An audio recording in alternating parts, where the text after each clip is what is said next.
नमस्कार दोस्तों। UP TET का जो एग्जाम है उसका नोटिफिकेशन जारी हो चुका है। जिन विद्यार्थियों का सपना होता है क्लास 1 से 5 और 6 से 8 तक के टीचर बनने का, उनके लिए जो पात्रता परीक्षा होती है उसका कंप्लीट नोटिफिकेशन आ गया है। और आज के इस सेशन में हम सभी लोग इस कंप्लीट नोटिफिकेशन को जानेंगे। आखिरकार देखेंगे कि कक्षा 1 से 6 वाला 1 से 5 वाला विद्यार्थी है, उनको क्या क्या रिक्वायरमेंट होती है, क्या क्या पढ़ना होता है, और जो 6 से 8 वाला विद्यार्थी है उसको क्या क्या पढ़ना होता है। तो साथियों, आगे पूरा का पूरा इस सेशन को अंत तक आप देखना। जैसा कि आप देख रहे हैं, उत्तर प्रदेश शिक्षक पात्रता परीक्षा यानी यूपी टेट 2026 कब से फॉर्म भरा जाएगा, कब इसका एग्जाम होगा, पूरी की पूरी जानकारी आपको इसी सेशन के अंदर मिल जाएगी। तो देखिएगा बच्चों, यहाँ पर क्या क्या चीजें हैं वो मैं पूरा का पूरा आपको कंप्लीटली बता देता हूं।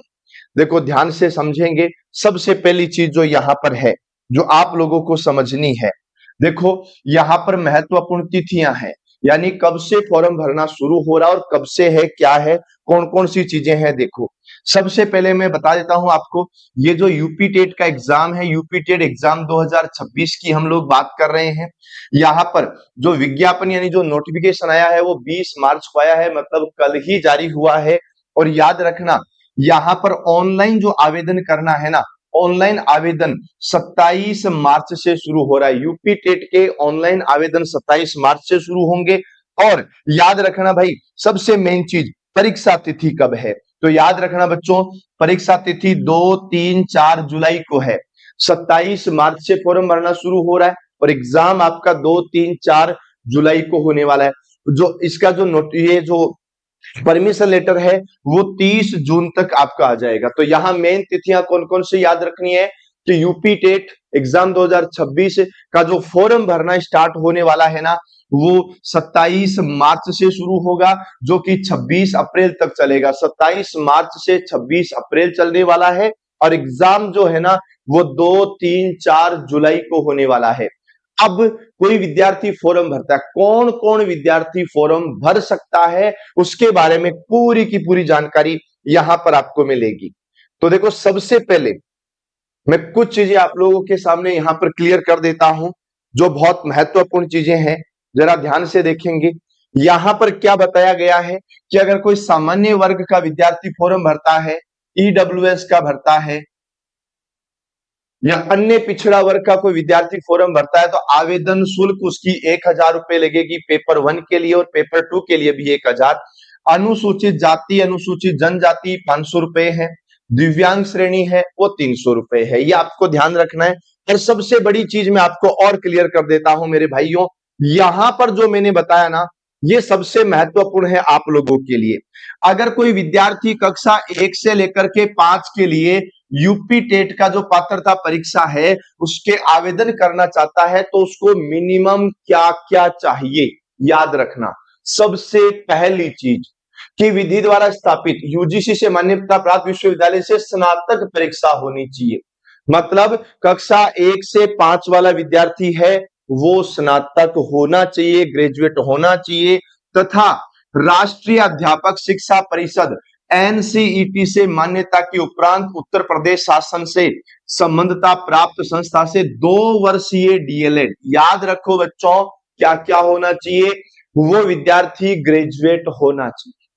पहली चीज, विद्यार्थी ग्रेजुएट होना चाहिए और 2 वर्षीय डीएलएड के अंतिम वर्ष में शामिल होने अथवा उत्तीर्ण। अगर विद्यार्थी ग्रेजुएशन कर चुका है, प्लस में ग्रेजुएशन होना ही चाहिए, अगर विद्यार्थी ग्रेजुएशन कर चुका है, साथ ही साथ में मेरे भाइयों वो विद्यार्थी 2 वर्षीय डीएलएड के या तो अंतिम वर्ष में होना चाहिए या फिर अंतिम वर्ष में होना चाहिए या फिर डीएलएड क्लियर हो जानी चाहिए, वो विद्यार्थी फॉर्म भर सकता है। हमारे राजस्थान में कुछ अलग होता है, 12th एग्जाम पास प्लस डीएलएड होता है, जबकि यूपी टेट के लिए ग्रेजुएशन प्लस डीएलएड होता है। ये आपको ध्यान रखना है। मैं चलता हूं आगे, यहां पर क्या बोला गया, यहां पर फिर से दूसरी एक अर्हता और बताई गई। ठीक है, यूजीसी से मान्यता प्राप्त विश्वविद्यालय से स्नातक परीक्षा उत्तीर्ण तथा दूरस्थ शिक्षा विधि से अप्रशिक्षित स्नातक शिक्षा मित्रों का द्विवर्षीय बीटीसी के अंतिम वर्ष में शामिल होने वाले अथवा उत्तीर्ण। बीटीसी का कौन सा बीटीसी? अप्रशिक्षित या स्नातक शिक्षा मित्रों का, याद रखना, ठीक है, ये आप लोग याद रखेंगे। तो ये दो मेन चीजें थी, क्या क्या? ग्रेजुएट होना चाहिए, और जो डीएलएड है, 2 वर्षीय डीएलएड है, उसके अंतिम वर्ष का विद्यार्थी होना चाहिए, या फिर क्लियर किया हुआ विद्यार्थी होना चाहिए। उसके बाद में हम लोग जब आगे बढ़ते हैं, ये और अति महत्वपूर्ण चीजें हैं। उसके बाद में याद रखना, मैं फिर बता देता हूं, अगर कोई विद्यार्थी कक्षा 6 से 8 के लिए यूपी टेट की पात्रता परीक्षा का फॉर्म अप्लाई करना चाहता है, तो वो ध्यान रखना, विधि द्वारा स्थापित एवं यूजीसी से मान्यता प्राप्त विश्वविद्यालय महाविद्यालय से स्नातक। बेटा याद रखना, अगर कक्षा 1 से 5 वाला फॉर्म भरना है तो भी ग्रेजुएट होना चाहिए, और 6 से 8 वाला फॉर्म भरता है तो भी ग्रेजुएट होना चाहिए, उत्तीर्ण होना चाहिए। राष्ट्रीय अध्यापक शिक्षा परिषद एनसीटी से मान्यता के उपरांत उत्तर प्रदेश शासन से संबद्धता प्राप्त संस्था से 2 वर्षीय डीएलएड। अच्छा सुनो, लेवल 1 का जो विद्यार्थी है 1 से 5 वाला, वो विद्यार्थी डीएलएड का मतलब 1 से 5 वाला, जिस विद्यार्थी ने 2 वर्षीय डीएलएड यानी बीटीसी के अंतिम वर्ष में शामिल होने अथवा उत्तीर्ण, जिस विद्यार्थी ने डीएलएड कर रखी है, या फिर डीएलएड का जो 2 वर्षीय डिप्लोमा है उसके अंतिम वर्ष का विद्यार्थी है, दोनों कंडीशन, तो वो पेपर 1 का फॉर्म भी भर सकता है और पेपर 2 का फॉर्म भी भर सकता है। ये ध्यान रखना, डीएलएड वाले विद्यार्थी पेपर 1 और पेपर 2 दोनों का फॉर्म भर सकते हैं। ये विशेष बात यहां याद रखनी है। विधि द्वारा स्थापित यूजीसी से मान्यता प्राप्त विश्वविद्यालय से न्यूनतम 50% अंकों के साथ स्नातक अथवा परास्नातक यानी पीजी एवं एनसीटी से मान्यता प्राप्त संस्था से शिक्षा शास्त्र में स्नातक यानी बीएड के अंतिम वर्ष में शामिल अथवा उत्तीर्ण। यानी याद रखिएगा, पेपर 2 जो आपका होता है कक्षा 6 से लेकर के 8 तक का होता है, उसमें अगर डीएलएड वाला विद्यार्थी है वो भी फॉर्म भर सकता है, 2 वर्षीय डीएलएड है वो भी भर सकता है, या फिर बीएड वाला विद्यार्थी है वो भी भर सकता है। मतलब पेपर 1 में ओनली डीएलएड वाला फॉर्म भरेगा, पेपर 2 में डीएलएड और जो आपका ये बीएड है, बीएड और डीएलएड दोनों वाले फॉर्म भर सकते हैं। क्लियर है? मैं फिर से क्लियर कर देता हूं, पेपर 1 में वही विद्यार्थी फॉर्म भर पाएगा जिसके पास डीएलएड है ना, और पेपर 2 के अंदर वही विद्यार्थी फॉर्म भर पाएगा जिसके पास डीएलएड है या फिर जिसके पास बीएड है। मतलब बीएड वाला विद्यार्थी जिसके पास ओनली बीएड है, वो बीएड वाला विद्यार्थी पेपर 1 नहीं भर पाएगा। पेपर 1 भरने के लिए डीएलएड चाहिए ही चाहिए, और पेपर 2 का फॉर्म भरना है तो डीएलएड वाला भी भर सकता है और बीएड वाला भी भर सकता है। दोनों चीजें क्लियर है, साफ साफ यहां पर लिखा हुआ है, कंफ्यूजन की कोई गुंजाइश ही नहीं है, यहां हर चीज ऑलरेडी क्लियर है। उसके बाद में हम लोग आगे चलते हैं। अब हम यहां पर बात करते हैं आगे, देखिएगा बहुत महत्वपूर्ण चीजों के ऊपर हम लोग डिस्कस करने वाले हैं। अब हम बात करते हैं बच्चों पाठ्यक्रम की, कि आपका सिलेबस के अंदर क्या क्या होता है। देखो, अगर कोई विद्यार्थी प्राथमिक के लिए कक्षा 1 से लेकर के 5 तक के लिए, जिसको लोग लेवल 1 बोलते हैं, पेपर 1 बोलते हैं, उनकी बात कर रहा हूं मैं, याद रखना आपका सिलेबस 5 भागों में डिवाइड होया हुआ आएगा, 1 2 3 4 5। बाल विकास एवं शिक्षण विधि, जिसको साइकोलॉजी बोलते हैं, ये इसके 30 क्वेश्चन आने वाले हैं, मल्टीपल चॉइस क्वेश्चन आएंगे, साथ ही साथ में भाषा प्रथम हिंदी अनिवार्य लेनी ही पड़ेगी, है ना। मतलब साइकोलॉजी अनिवार्य है, भाषा प्रथम हिंदी ये अनिवार्य है, सबको हिंदी पढ़ना ही पड़ेगा, 30 क्वेश्चन यहां से आएंगे। भाषा द्वितीय, उसमें आप अंग्रेजी भी ले सकते हो, उर्दू भी ले सकते हो, संस्कृत भी ले सकते हो, 3 ही भाषाएं हैं, उनमें से कोई भी एक भाषा ले सकते हो, जिसके 30 क्वेश्चन आएंगे। गणित की बात करें तो गणित के 30 क्वेश्चन आएंगे। पर्यावरण की बात करें तो इसके भी 30 क्वेश्चन आएंगे। 150 क्वेश्चन है और 150 अंकों का ये मामला है, ये आपको ध्यान रखना है। अब हम बात करते हैं कक्षा 6 से लेकर के 8 तक की, कि 6 से 8 तक में आपको क्या क्या करना पड़ेगा। देखो, वही बाल विकास और शिक्षण विधि, यानी वही 30 क्वेश्चन आप लोगों का, जिसको साइकोलॉजी बोलते हैं, सबको करना ही है। भाषा प्रथम हिंदी, 30 क्वेश्चन आपके यहां पर आएंगे। भाषा द्वितीय अंग्रेजी भी हो सकता है, उर्दू भी हो सकता है, संस्कृत भी हो सकता है, 30 क्वेश्चन।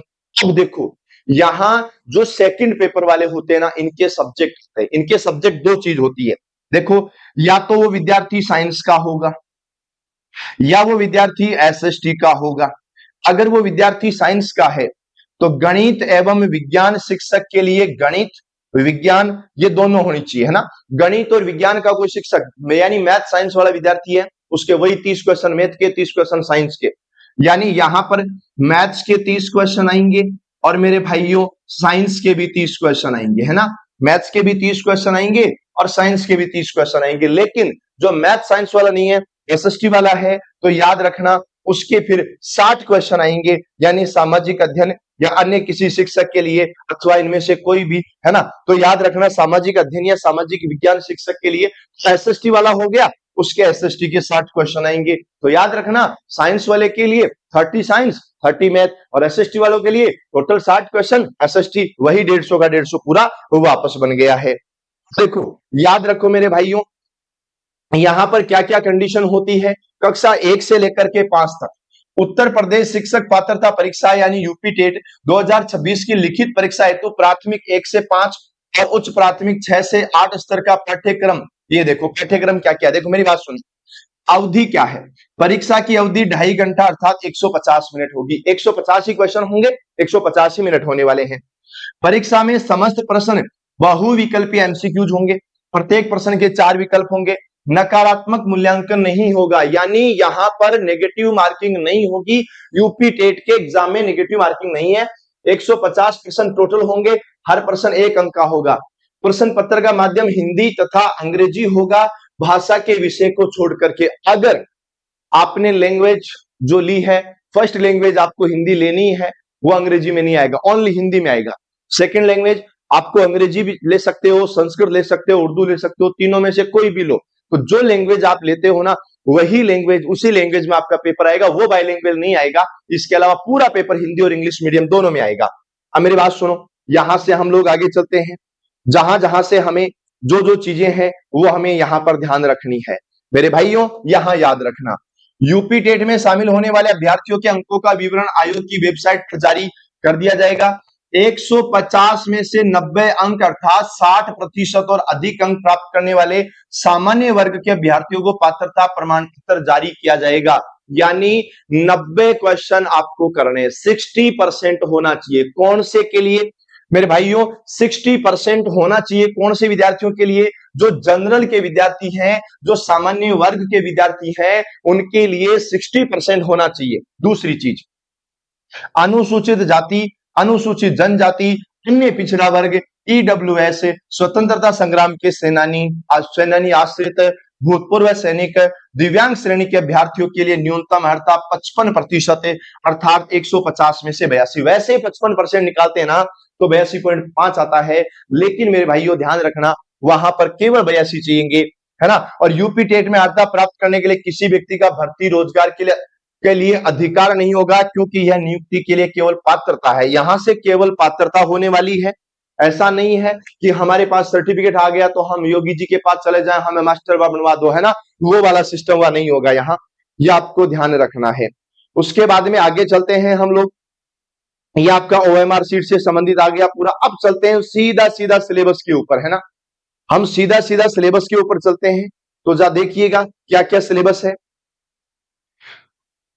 ये वो बेसिक जानकारियां हैं जो हर एक विद्यार्थी को हर एक एग्जाम से संबंधित कॉमन जानकारियां होती है। इस भर्ती को लेकर के जो भी अलग जानकारियां हैं वो मैं आप लोगों के सामने लेकर के आ रहा हूं।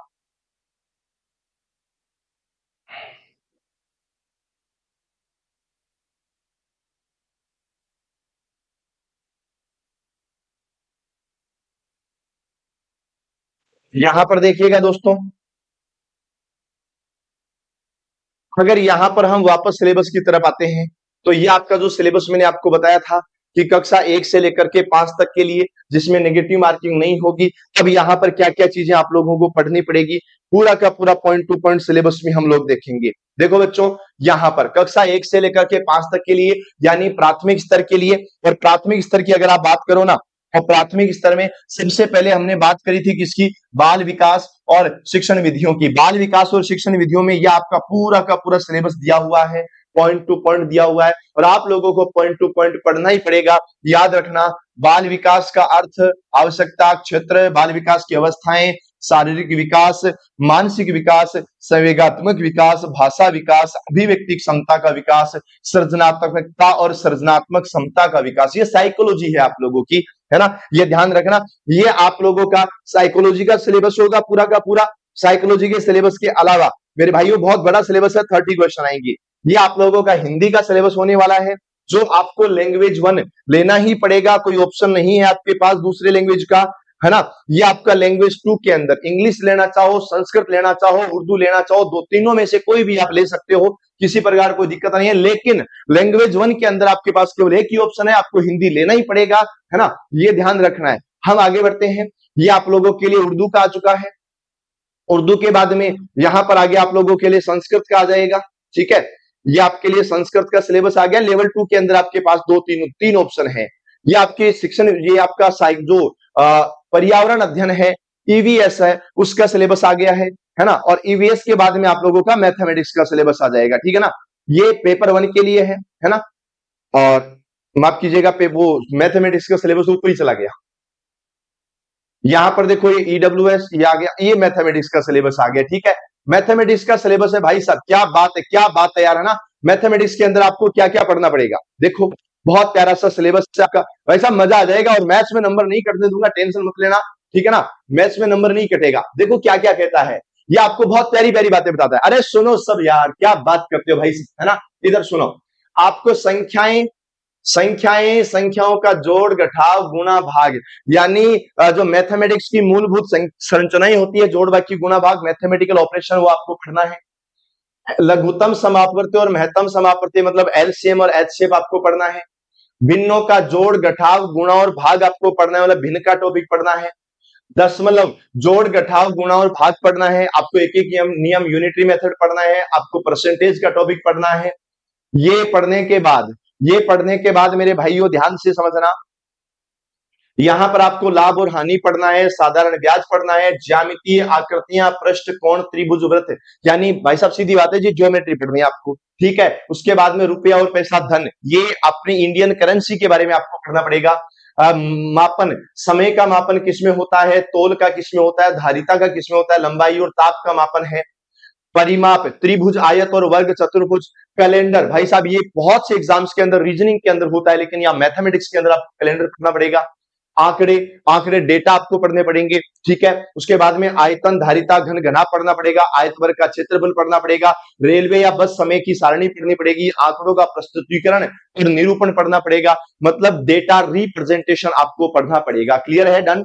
तो ये आप लोगों का सिलेबस था। ये आप लोगों का सिलेबस था मेरे भाइयों, कौन सा, पेपर 1 के लिए मैथमेटिक्स का, ठीक है। फिर हमारी टीम आपको पूरा का पूरा सिलेबस अलग से बता देगी, कंप्लीट आपको सिलेबस अलग से बताएगी। ये हमारा पेपर 2 का आता है। और पेपर 2 की बात करें तो वही सेम चीजें पेपर 2 के लिए है। साइकोलॉजी जो कि लगभग कॉमन है, कुछ भी चेंज नहीं है ना। ये साइकोलॉजी के बाद में अगर हम बात करें यहाँ पर, ये आप लोगों के लिए लैंग्वेज 1 और 2 आ गया है। ये आपका 2 लैंग्वेज आ गई, ठीक है। उसके बाद में हम लोग चलते हैं, ये आपका हिंदी, संस्कृत, और अब ये आपका मैथमेटिक्स आ गया, ठीक है। देखो मैथमेटिक्स ये उन विद्यार्थियों के लिए जो साइंस वाले विद्यार्थी है, साइंस वाले विद्यार्थियों के लिए मैथमेटिक्स है। और साइंस वाले विद्यार्थियों के लिए मैथमेटिक्स पर जो 30 क्वेश्चन आएंगे, 30 क्वेश्चन आपके मैथ्स के आएंगे, 30 क्वेश्चन आपके साइंस के आएंगे, ठीक है। अब कोई विद्यार्थी बायो का है, 12th में बायो है, तो भी मैथ्स और साइंस दोनों पढ़ना है।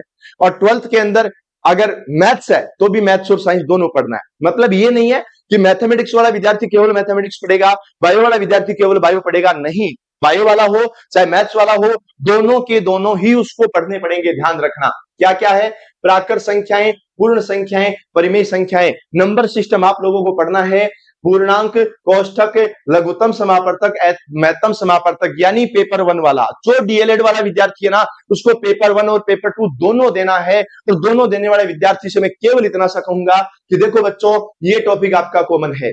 वर्ग वर्गमूल है, घन घनमूल है, वर्ग वर्गमूल घन घनमूल, सर्व समीकाएं हैं, यानी सर्व समीकाएं। ये थोड़ा सा हम लोग वाइड यानी ट्रिग्नोमेट्री की तरफ चले गए हैं। यहां पर अगर हम बात करें आगे, देखो यहां क्या क्या चीजें आती हैं, जरा ध्यान से समझना। अपना एलजेब्रा आ चुका भाई, बीजगणित आ चुकी है, वो टॉपिक यार भाई साहब मजा आ जाता है पढ़ते टाइम। अवधारणा, चर संख्याएं, अचर संख्याएं, चर संख्याओं की घात, बीजीय व्यंजक के जोड़ घटाव गुणा भाग, बीजीय व्यंजक के पद गुणों के गुणांक, सजातीय विजातीय पद व्यंजकों की डिग्री, एक दो त्रिपदीय व्यंजकों की अवधारणा। भाई साहब सीधी सी बात याद रख लो, आपको एलजेब्रा पढ़ना पड़ेगा।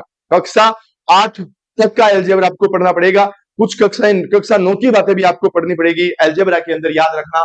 युगपद समीकरण, वर्ग समीकरण, रेखीय समीकरण, ये भी अलजेब्रा का पार्ट है। समांतर रेखाएं, चतुर्भुज की रचना, त्रिभुज, ये हमारा ज्योमेट्री का पार्ट है। डीएलएड वाले भाई सब के सब सुन लो यार, डीएलएड वालों तुम्हारे मजे ही मजे हो गए, क्योंकि दोनों तरफ कॉमन चीजें आ रही हैं। वृत्त और चक्रीय चतुर्भुज हो गया, वृत्त की स्पर्श रेखाएं होगी। इनके साथ साथ अगर हम बात करें वाणिज्य गणित, है ना, अब वाणिज्य गणित की बात करें बेटा, ये इकोनॉमिकल मैथमेटिक्स आ गई। इकोनॉमिकल मैथमेटिक्स की बात करें ना, तो अनुपात समानुपात हो गया, प्रतिशत, लाभ हानि, साधारण ब्याज, चक्रवृद्धि ब्याज, टैक्स, वस्तु विनिमय प्रणाली, ये भी आ गया है। बैंकिंग में वर्तमान मुद्रा, बिल और कैश मेमो आ गया। सांख्यिकी में आंकड़ों का वर्गीकरण आ गया, और पिक्टोग्राफ, माध्य, माध्यिका, बहुलक, बारंबारता। भाई साहब ये वो सिलेबस है जहां क्वेश्चन कभी बाहर जाता ही नहीं है, ठीक है ना। पाई चार्ट हो गया, दंड चार्ट हो गया, अवर्गीकृत आंकड़ों का चित्र हो गया, संभावना यानी प्रायिकता, प्रोबेबिलिटी एज द पॉसिबिलिटी, ठीक है। ग्राफ, दंड आरेख, मिश्रित दंड आरेख, कार्तीय तल यानी जो कोऑर्डिनेट ज्योमेट्री की बात होगी भाई, ये मेंसुरेशन आपका, जिसमें क्षेत्रफल और आयतन पूरा आता है, और ये घातांक आ गया। ये पूरा का पूरा सिलेबस आपके लिए बहुत प्यारा सिलेबस होगा। तो भाई जो विद्यार्थी यूपी के हैं, उत्तर प्रदेश के हैं, और उन्होंने डीएलएड, देखो जो विद्यार्थी ग्रेजुएट हैं वो तो है ही है, जो विद्यार्थी ग्रेजुएट के बाद में डीएलएड कर रखी है, डीएलएड में या तो कंप्लीट पास आउट है, या फिर डीएलएड के फाइनल ईयर यानी सेकंड ईयर के अंदर प्रवेश ले चुके हैं, वो पेपर 1 और पेपर 2 दोनों का फॉर्म भर सकते हैं। किसी भाई ने डीएलएड नहीं किया है, ओनली बीएड किया है, या बीएड के अंतिम वर्ष के अंदर है, वो पेपर नंबर 2 का फॉर्म भर सकता है। और डेट मैंने आपको पहले ही बता दी है मेरे भाइयों, एक बार मैं आपको डेट और कंफर्म करवा देता हूं। यहां पर कौन कौन सी डेट है जो आप लोगों को ध्यान रखनी है, बड़ी प्यारी सी बातें आप लोग याद रखेंगे बच्चों, बहुत इंपॉर्टेंट चीजें हैं आप लोगों के लिए, है ना। तो सभी से भाई साहब जो जो टीचर बनने का सोच रहा था, जिसके बड़े सपने थे कि मैं टीचर बनूंगा, वो सभी साथी ये ध्यान रखें कि देखो यहाँ पूरी की पूरी जानकारी आपको दी हुई है। देखो एक बार फिर से आप लोग देख लीजिएगा यहाँ पर क्या क्या बातें होती है। यहाँ पर आपका 20 मार्च को नोटिफिकेशन आ चुका है, 27 मार्च से फॉर्म भरना शुरू।